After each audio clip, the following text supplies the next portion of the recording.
Police had stopped Dante Wright for expired plates and then discovered the 20-year-old had an outstanding warrant. The attempted arrest went horribly wrong.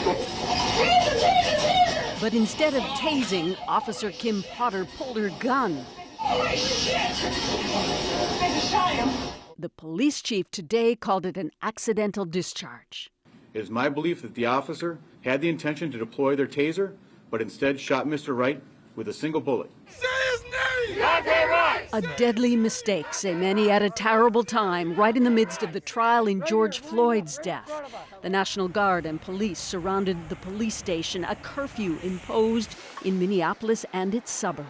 This anguish that we're all suffering cannot translate into violence.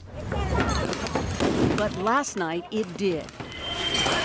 Looting and confrontations outside Minneapolis, rising anger, which the local mayor tried today to soothe.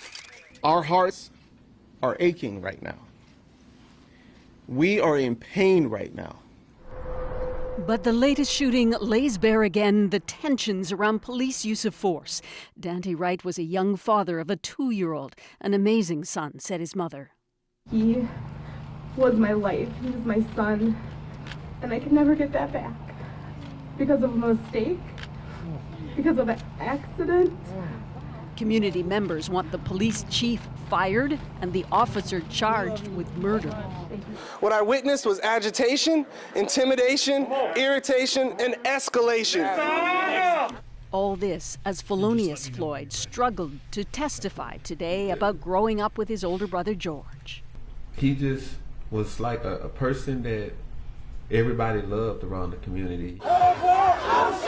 Tonight in Brooklyn Center, clouds of tear gas as police stand off against a crowd defying the curfew.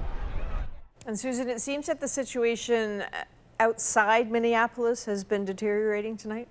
Yeah, I mean, that curfew did not deter the crowd from standing and protesting outside the headquarters in Brooklyn Center. That's about 15 kilometers out of Minneapolis. You know, lines of riot police and National Guard attempted to move that crowd back and tried to get them to go home. But a very tense scene there tonight, Adrienne, and all this at a critical time for the Chauvin trial. The prosecution is expected to wrap its case tomorrow, and the defense will start calling its witnesses, but only for a couple of days. And the judge told the jury today to expect to begin considering their verdict early next week.